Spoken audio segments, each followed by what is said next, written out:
सरकारनं मोठ्या प्रमाणामध्ये शिक्षण क्षेत्रावरती तरतूद करणं गरजेचं आहे। सरकारने जे आता जे अर्थसंकल्प मांडलाय त्याच्यामध्ये शेतकऱ्यासाठी ज्या योजना आहेत ते चांगल्या असाव्यात। देशातले सर्व विद्यार्थ्यांच्या वतीने एकच मागणी करतो की जॉईंट पार्लमेंटरी कमिटी जेपीसी बसवा। आणि आजचा युवा म्हणजे उद्या देशाचे भविष्य आहे आणि देशाच्या इकॉनॉमिक पॉलिसीजवरती कुठेतरी आपण लक्ष देणं गरजेचं आहे। त्या पॉलिसीच्या माध्यमातून तुम्ही 2047 पर्यंत विश्वगुरू बनू शकता। Without that it will be difficult. 2024-25 चा अर्थसंकल्प जाहीर होणार आहे। केंद्रीय अर्थमंत्री निर्मला सीतारामन हे सगळं बजेट जाहीर करणार आहे। मात्र भारताला तरुणांचा देश म्हणलं जातं। याच बजेटकडनं तरुणांच्या काय अपेक्षा आहेत, त्यांना या बजेटकडनं काय हवं आहे, काय नको आहे, किंवा या बजेटमध्ये अजून काय काय त्यांना अपेक्षा आहे, हे सगळं जाणून घेण्यासाठी मी सध्या या सगळ्या तरुणांसोबत आहे। माझ्यासोबत हे सगळे तरुण जे दिसत आहेत तुम्हाला वेगवेगळ्या क्षेत्रातले तरुण आहेत। काही वकील करतायत, काही डॉक्टर आहेत, काही शिक्षक आहेत, काही शेतकऱ्यांची मुलं देखील आहेत। माझ्यासोबत हे दादा आहेत जे वकिलीचं कायद्याचं शिक्षण घेत आहेत। अर्थसंकल्पीय बजेट आता जाहीर होत आहे, काय नेमकी अपेक्षा आहे तुमची? खरं तर गेल्या 10 वर्षापासून भारतीय जनता पक्षाचं आणि भारतीय जनता पक्षाच्या मित्रपक्षांचं सरकार देशामध्ये आहे। याही वर्षी ते सरकारमध्ये आलेले आहेत। निश्चितपणे एक सामान्य नागरिक म्हणून या सरकारकडून आता सरकार आपलाय म्हणल्यानंतर त्यांच्याकडून अपेक्षा करणं काही गैर नाही, परंतु ज्या पद्धतीनं गेल्या 10 वर्षामध्ये सरकारची कामगिरी पाहता ह्यावेळेस मात्र त्यांच्याकडून अपेक्षा ठेवणं मोठं गरजेचं आहे। शिक्षणावरती सगळ्यात महत्त्वाचा खर्च काहीच होत नाही आहे सरकारकडून। ह्या उद्याच्या बजेटमधून आम्हाला अपेक्षा आहे की सरकारनं मोठ्या प्रमाणामध्ये शिक्षण क्षेत्रावरती तरतूद करणं गरजेचं आहे। स्कॉलरशिपची जी रक्कम आहे त्या स्कॉलरशिपच्या रकमा वाढवणं गरजेचं आहे, कारण महागाई ज्या पद्धतीनं वाढलेली आहे त्या पद्धतीच्या त्या प्रमाणामध्ये फीसुद्धा वाढलेल्या आहेत। आणि मात्र दिले जाणारी जी शैक्षणिक शिष्यवृत्ती आहे वेगवेगळ्या घटकांना तिचं प्रमाण काही वाढलं जात नाही आहे, तर ते प्रमाण वाढवणं गरजेचं आहे। शिक्षण दर्जेदार शिक्षण कसं आपल्या देशातल्या विद्यार्थ्यांना मिळेल याच्याकडे कटाक्षानं सरकारनं लक्ष द्यावं ही आमची बजेटमधून अपेक्षा असणार आहे। देशातली आणि महाराष्ट्रातली कायदा व्यवस्था बिघडल्याचं सगळीकडनं बोललं जात आहे। आता ॲज अ कायद्याचा स्टुडंट म्हणून तुम्हाला काय वाटतं? खरं आहे तुम्ही बोलला ते, देशामध्ये आणि प्रत्येक राज्यामध्ये कायदा सुव्यवस्थेचा बोजवारा उडालेला आहे। मणिपूरसारखं प्रकरण आपण बघतोय, मणिपूर राज्यामध्ये काय सुरू आहे। महाराष्ट्रामध्ये आपण बघतोय दिवसाढवळ्या गोळीबार होत आहेत, हत्या होत आहेत, महिलांवरती बलात्कार होत आहेत। ह्याच्यावर ते सरकार मात्र कुठल्या पद्धतीचं ठोस काहीतरी धोरण आखत नाहीये। कायदे आहेत पण त्या कायद्यांची ठोस अंमलबजावणी होताना दिसत नाहीये। त्यामुळे पुन्हा एकदा प्रशासनाने एक काय म्हणू शकतो आपण एक जागृतीने हे सगळ्या कायद्यांची कडक अंमलबजावणी करणं आणि गुन्हेगारांना शासन करणं हे गरजेचं आहे, तरच कायद्याचा वचक कुठतर निर्माण होईल आणि लोकांना शाश्वती सुरक्षिततेची मिळेल अशी माझी भावना आहे। या बजेटमध्ये पण तेच त्यांनी ते पण मुद्दे चर्चेला गेले पाहिजेत अशी माझी भावना आहे। आपल्यासोबत दुसरे आहेत। दादा तुम्ही काय करता आणि तुमच्या काय अपेक्षा नेमक्या? आम्ही MPSC करतो आणि या बजेटबद्दल आमच्या याच अपेक्षा आहेत की जे सरकारने जे आता जे अर्थसंकल्प मांडलाय त्याच्यामध्ये शेतकऱ्यासाठी ज्या योजना आहेत ते चांगल्या असाव्यात, कारण आपला कृषीप्रधान देश आहे। भारत हा कृषीप्रधान देश आहे आणि जर कृषीप्रधान देशामध्ये जर शेतकऱ्यासाठी वेगवेगळ्या योजना, कर्जबाजारी शेतकरी आहेत त्यांच्यासाठी काही योजना, ह्या योजना म्हणजे ह्याच्यात आणल्या पाहिजेत। शेतकऱ्यासाठी चांगल्या योजना राबवल्या पाहिजे सरकारने। आणि ते सगळ्यात महत्त्वाची म्हणजे एक गोष्ट आहे की शेतकरी हा आत्महत्या करतोय। आत्महत्या न करण्यासाठी शेतकऱ्यासाठी एखादी उपाययोजना काय तर सरकारने राबवावी। आता नवीन जे आपल्या देशामध्ये जे नवीन कोणते समजा एखादं बियाणे किंवा हे असतील तर शेतकऱ्यासाठी काय करता येईल यासाठी एखादी कोणती तरी योजना आखावी आणि शेतकऱ्यांना प्रगतशील कशी होतील याकडे लक्ष दिलं पाहिजे।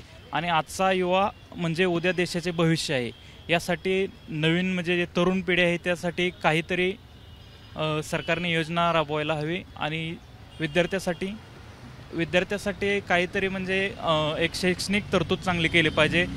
आणि या संदर्भामध्ये मी एवढंच सांगेन की जे पेपरफुटी वगैरे आहे याला कुठंतरी आळा घातला पाहिजे। म्हणजे एकंदरीत शेतकरी, महिला या सगळ्या वर्गांसाठी केंद्रानं त्यांच्या बजेटमध्ये चांगली तरतूद करणं अपेक्षित आहे। मात्र असे काही विद्यार्थी आहे जे MPSC UPSCचा अभ्यास करता अनेक वर्ष त्यांनी या सगळ्या ह्याच्यात घेतलंय। MPSCचा UPSCचा अभ्यास करताय, मात्र पूजा खेडकर सारखं प्रकरण समोर येत आहे। काय नेमकं आत्ता या बजेटमधलं काय? नाही, आमची अपेक्षा आहे की हे जे पूजा खेडकरचं जे प्रकरण आहे त्याच्यामुळे देशातील प्रशासकीय व्यवस्थेवरचं विद्यार्थ्यांचं किंवा संपूर्ण नागरिकांचा विश्वास उडला आहे. विश्वासार्हता UPSCची संपली. आज देशभरामध्ये लाखो विद्यार्थी आहेत जे स्पर्धा परीक्षांची तयारी करतात आणि त्यांची अपेक्षा काय असते की एक सरकारी नोकरी मिळून आपलं एक आयुष्य सुकर होईल. ते सर्व कामगार वर्ग, शेतकरी वर्ग, वंचित कुटुंबातील लोक असतात. परंतु ह्या देशामध्ये जो परीक्षा माफिया, नोकरी माफिया, एज्युकेशन माफिया जो उदयास आलेला आहे त्याच्यामुळे पूर्ण देशाची आणि सिस्टीमची एक विश्वासार्हता संपलेली आहे. पूजा खेडकरचं प्रकरण जर पाहिलं तर UPSC सारखी देशातली संविधानिक दर्जा असलेली विश्वासार्ह संस्था आहे. त्याच्यामध्ये जर एवढ्या मोठ्या प्रमाणात गैरव्यवहार होऊन खोट्या सर्टिफिकेटच्या आधारे जर नियुक्त्या IAS सारखे नियुक्त्या दिल्या जात असतील, तोच IAS पुढे जाऊन प्रशासनाचा प्रमुख होणार आहे. मग ही सिस्टीम खाली किती सडलेली असेल हे पाहणं गरजेचं आहे. आता जर आपण महाराष्ट्रातच जर पाहायचं गेलं तर पोलीस भरती असेल, जिल्हा परिषद भरती असेल, आरोग्य भरती असेल, ह्या वेगवेगळ्या परीक्षांमध्ये गैरव्यवहार झालेले आहेत, परंतु त्याच्यावर कुठलीही कारवाई झाली नाही. तर देशामध्ये अशी भरपूर उदाहरणं आहेत की आरोपींनी पेपर फोडले, जेलमध्ये गेले, जामिनावर सुटले, वापस पेपर फोडले, काहीही कारवाई झाली नाही. तर अधिवेशनात पण हा मुद्दा उचलणं गरजेचं आहे. 100% अधिवेशनात उचलणं गरजेचं आहे. देशाचा IAS IPS अधिकारी हा भ्रष्ट मार्गाने जर सिस्टीममध्ये गेलेला आहे तर पूर्ण सिस्टीम सडलेली आहे. ह्या देशामध्ये स्पोर्ट्स सर्टिफिकेट, खोटे स्पोर्ट्स सर्टिफिकेटचं रॅकेट चालवलं जातं, खोट्या दिव्यांग सर्टिफिकेटचं रॅकेट चालवलं जातं आणि ह्या माध्यमातून हे दिले जातात, नोकऱ्या दिल्या जातात. आता तुम्ही नीट परीक्षेचं पाहू शकता. नीट परीक्षेमध्ये किती मोठा गोंधळ झालेला आहे. आता डॉक्टर सध्या फेक डॉक्टर बनवणार तुम्ही, म्हणजे काय इलाज ते काय करणार लोकांचं, म्हणजे लोकांच्या जी हत्या करणार ते पुढं चालून. पुन्हा नेट परीक्षा ह्यांना कॅन्सल करावी लागली, CBI कडे तो तपास द्यावा लागला. म्हणजे ह्या मागील काही काळामध्ये असं दिसून येतं आहे की नोकर भरती जी सरकार घेत आहे त्याच्यामध्ये पूर्ण अनागोंदी कारभार माजलेला आहे आणि सरकारने याच्यावर आता कायदाही केला, पण तो कायदा खरंच तो त्यांना रोखू शकतोय का, ते कायद्याला भिणार आहेत का. पण असं दिसून येत आहे की ते एवढे ताकदवर आहेत की हा कायदा त्यांना काहीच करू शकत नाहीये. तर तरुणांसाठी आता बजेटमध्ये नोकरी मिळण्याची संधी मिळावी अशी अपेक्षा. हा, नक्कीच तरुणांना नोकरींची संधी मिळाली पाहिजे. तुम्ही नवीन उद्योग कसे देशामध्ये येतील, महाराष्ट्रात येतील किंवा वेगवेगळ्या राज्यामध्ये येतील याच्यासाठी तुम्ही एक स्कीम राबवा की नवीन उद्योग येतील. भारतामध्ये खूप मोठी विविधता आहे. पर्यटनासाठी खूप अनुकूल वातावरण वगैरे आहे.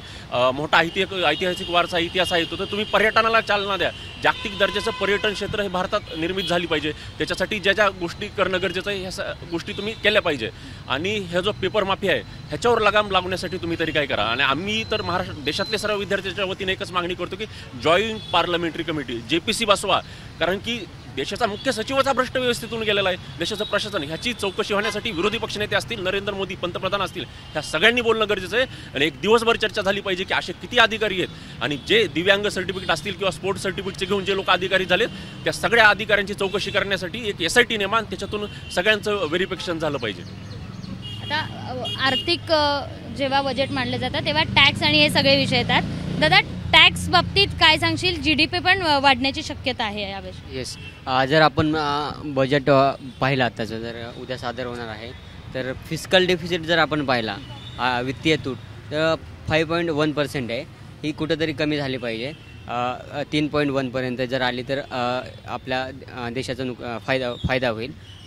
जर आपण पाहिलं आत्ता तर तुमच्यावर माझ्यावर माणूस जर जन्माला आला एक लहान मुलगा तर त्याच्यावर 1.5 लाख रुपयाचं कर्ज आहे. हे कर्ज कुठंतरी कमी झालं पाहिजे. जर आपण आकडे काढले मागं जर पाहिलं तर इतकं नव्हतं. आपण जर मनमोहन सिंगांचं जर आर्थिक धोरणं पाहिले तर ह्यात हे 56,000पर्यंत होतं. तर हे 10 वर्षात मोदी सरकारच्या काळात 10 वर्षात जर हे 1 लाख रुपये वाढत असतील, प्रत्येकाच्या डोक्यावर 1 लाखाचं कर्ज होत असेल तर हे कुठंतरी बघितलं पाहिजे. आता मोदी सरकार गेलेलं आहे, आता NDA सरकार आलेलं आहे. तर NDA सरकारने कुठंतरी लोकांनी यांना धडा शिकवला या निवडणुकीमध्ये. कुठंतरी हे पाहिलं पाहिजे की आता लोकांनी आपल्याला शिकवलं आहे काहीतरी, त्याचा कुठंतरी लोकांना फायदा झाला पाहिजे. GSTचे स्लॅब जे आहेत डिफरंट ते कमी केले पाहिजे. अन्नधान्यावरचं जे GST ते कमी केलं पाहिजे. लोकांना राहत दिली पाहिजे, ही अपेक्षा आहे. या संदर्भात अनेक योजना काढल्या असे दावा सरकार करताना दिसतंय. बजेटमध्ये हे सगळं दिसून येत आहे का, किंवा बजेटमध्ये हे सगळं सामील होण्याची शक्यता वाटते का? ह्या योजना आहेत, आपण महाराष्ट्रात बघतोय की योजनांची बीडमार होते पण ते कुठंतरी लोकांपर्यंत पोहोचत नाहीत. आता मुद्रा योजना असेल, मोदी साहेबांनी एवढं डिजिटल इंडिया केलं, स्मार्ट इंडिया केलं, काय झालं याचं? कुणी नाव काढत नाही त्याच्यावर किती खर्च होतोय. जर नुसत्या योजनाच काढायच्या असेल, भडीमारच करायचा असेल योजनांचा आणि त्याची जर अंमलबजावणी व्यवस्थित करायची नसेल तर काय फायदा? किती युवकांना रोजगार मिळाला मुद्रा योजनातनं? बरं, कुणाला झाला ते जर आपण माहिती काढली तर राजकीय व्यक्तींच्या, ज्यांच्या जवळच्या लोकांनाच मिळालं. उद्योगधंदे उभा राहिले का? अजिबात नाही राहिले. फक्त राजकीय व्यक्तींच्या फायद्यासाठी ही मुद्रा योजना आहे असं आम्हाला तरी तरुणांना वाटतं. बजेट म्हणलं की महिलांसाठी योजना, त्यांच्या आरोग्यासाठीच्या वेगवेगळ्या योजना काढल्या जातात. माझ्यासोबत दादा आहे. महिलांसाठी काय नेमक्या अपेक्षा आहेत तुझ्या ॲज अ तरुण म्हणून? तुझ्या घरी आई बहीण वगैरे सगळ्या जणी असतील. म्हणजे उद्या आज देशाच्या संसदेमध्ये केंद्रीय अर्थसंकल्प सादर केला जाईल. या अर्थसंकल्पामधनं देशातील जनतेला खूप मोठ्या अपेक्षा आहेत. त्यामध्ये गरीब जनता असेल, त्यात महिला असतील, कामगार असतील, शेतकरी असतील, या सगळ्यांना खूप मोठ्या अपेक्षा आहेत. तर महिलांना जे काही केंद्र सरकार महिला व बालविकास मंत्रालयाच्या अंतर्गत ज्या काही स्कीम्स राबवतं, आयुष्यमान भारत असेल किंवा सरकारी दवाखान्याच्या माध्यमातून ज्या काही योजना राबवल्या जातात, तर त्या माध्यमातून महिलांच्या आरोग्याचे प्रश्न देशामध्ये खूप मोठ्या प्रमाणात आहेत आणि यांच्या आरोग्याचे प्रश्न सोडवण्यासाठी केंद्र सरकारनं यामध्ये मोठ्या प्रमाणात भरघोस तरतूद करायला पाहिजे आणि महिलांचे जे आरोग्याचे प्रश्न असतील, महिलांच्या सक्षमीकरणासाठी जे काही प्रश्न असतील, योजना असतील, या राबवणं गरजेचं आहे. आपण पाहतो की बीडसारख्या शहरामध्ये म्हणजे ऊसतोड कामगार ज्या महिला आहेत, तर त्यांचा डेटा सांगतो की 13,000 महिलांनी म्हणजे गर्भपिशव्या काढल्या. म्हणजे ही महिलांचे खूप प्रश्न आहेत. आज सरकारी दवाखान्यामध्ये पाहिलं तर म्हणजे किती प्रमाणात लोक सोयीसुविधा घेतात. तर केंद्रीय अर्थसंकल्पातनं सर्वसामान्य जनतेला अशी अपेक्षा असते की यामधनं आम्हाला काय फायदा होईल. म्हणजे गरिबी असेल, बेरोजगारी असेल, दारिद्र्य असेल, महागाई असतील, यासारख्या प्रश्नांमधनं आम्हाला कुठेतरी राहत मिळेल का, अशा प्रकारचं त्यांची अपेक्षा असते. पण केंद्र सरकारनं फक्त इन्फ्रास्ट्रक्चर असेल किंवा शेअर मार्केटच्या अपेक्षा असतील किंवा सर्वसामान्य जनतेच्या लक्षात ठेवून, ना की उद्योजक असेल किंवा यांना कुठेतरी नजरेसमोर न ठेवता सर्वसामान्य जनतेला समोर ठेवून केंद्रीय अर्थसंकल्पात तरतुदी करणं गरजेचं आहे. आणि देशाच्या इकॉनॉमिक पॉलिसीजवरती कुठेतरी आपण लक्ष देणं गरजेचं आहे. त्या पॉलिसीच्या माध्यमातून तुम्ही 2047पर्यंत विश्वगुरू बनू शकता. Without that it will be difficult. कारण तुम्ही जर पॉलिसीजच तुमच्या चुकीच्या असतील तर अल्टिमेट गोल तुम्हाला अचीव करणं मुश्किल आहे. तर गव्हर्नमेंटनं पॉलिसीजवरती म्हणजे खूप मोठ्या प्रमाणात भर देणं गरजेचं आहे आणि त्यातनं सर्वसामान्य जनतेला सक्षम कसं करता येईल आणि त्यांना त्याचा म्हणजे केंद्रीय अर्थसंकल्पाचा फायदा कसा होईल याच्यासाठी तरतुदी करणं गरजेचं आहे. धन्यवाद. अर्थसंकल्प जाहीर होणार आहे. अनेक तरुणांचं म्हणणं आहे की त्यांच्यासाठी नोकऱ्या उपलब्ध करून देणं, महिला आणि बालकल्याण विकासाच्या या सगळ्या कार्यालयातून किंवा या मंत्रालयातून महिलांसाठी वेगवेगळ्या योजना आणणं आणि महत्त्वाचं म्हणजे जर IAS IPS अधिकारी जर अशा भ्रष्ट कारनामे करून जर अधिकारी होत असेल तर यावर कुठेतरी आळा घालावा, अशा या सगळ्या अपेक्षा या तरुणांनी आपल्यासोबत बोलून दाखवल्या आहेत आणि याच अपेक्षा आता पूर्ण होणार की नाही हे पाहणं आता महत्त्वाचं असणार आहे. कॅमेरामन अमोल गवाळेसह शिवानी पांढरे, ABP माझा, पुणे. ABP माझा, उघडा डोळे बघा नीट.